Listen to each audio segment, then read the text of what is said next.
ফিরে এলো ১০,০০০ বছর আগের বিলুপ্ত ভয়ঙ্কর নেকড়ে। আজ থেকে ১০,০০০ বছরের বেশি সময় আগে শেষবার দেখা গিয়েছিল নেকড়ের এই প্রজাতিকে। বর্তমান প্রজন্ম তো দূরের কথা, নিকট অতীতে কেউই এসব নেকড়ে দেখেননি। তবে এইচবিওর সিরিজ গেম অফ থ্রোনসের মাধ্যমে বর্তমান প্রজন্ম চিনেছে নেকড়ের এই প্রজাতিকে। ডায়ার ওলফ নামের এই প্রজাতিকেই এবার পুনরুজ্জীবিত করার দাবি করেছেন একদল মার্কিন বিজ্ঞানী। মার্কিন সংবাদ মাধ্যম দ্য নিউ ইয়র্ক টাইমস বলছে, বিজ্ঞানীরা জেনেটিক ইঞ্জিনিয়ারিংয়ের মাধ্যমে ডায়ার ওলফ প্রজাতিকে পুনরুজ্জীবিত করেছেন, যা প্রায় ১২,৫০০ বছর আগে বিলুপ্ত হয়ে গিয়েছিল। বিজ্ঞান জগতে আলোড়ন তুলেছে তাদের পুনরুজ্জীবিত নেকড়ের দুটি শাবক, নাম রোমুলাস ও রেমাস। তাদের বয়স মাত্র ৬ মাস হলেও উচ্চতায় তারা ইতোমধ্যেই প্রায় ৪ ফুট এবং তাদের ওজন ৩৬ কেজির বেশি। তাদের জন্ম ২০২৪ সালের ১ অক্টোবর।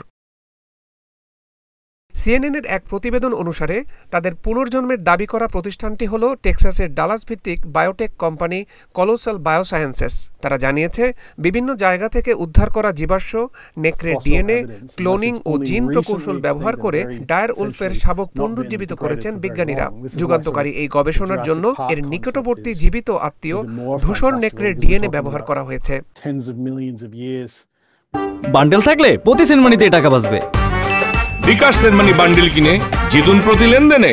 বায়োটেক কোম্পানি কলোসাল বায়োসায়েন্সেস গতকাল সোমবার এ নিয়ে বিস্তারিত জানিয়েছে। প্রতিষ্ঠানটি জানায়, তারা ৩টি শাবক পুনরুজ্জীবিত করেছে। এসব করা হয়েছে পুরনো ডিএনএ, ক্লোনিং, জিন এডিটিং প্রযুক্তির মাধ্যমে। এসব করে ডায়ার ওলফের নিকটতম জীবিত আত্মীয় ধূসর নেকড়ের জিন বদলে দেওয়া হয়। এতে একটি হাইব্রিড প্রজাতি পেয়েছেন তারা। এই প্রজাতি ডায়ার ওলফ বলেই দাবি তাদের। প্রতিষ্ঠানটি বলছে, এটি বৈজ্ঞানিক অগ্রগতির একটি মাইল ফলক। বিলুপ্ত হওয়া প্রাণীদের ফিরিয়ে আনার প্রযুক্তির অগ্রগতিতে আরও এক পদক্ষেপ। অন্যান্য বিশেষ প্রজাতির প্রাণীকে বিলুপ্তির হাত থেকে ফেরানোর জন্য এটি গুরুত্বপূর্ণ ধাপ। এটি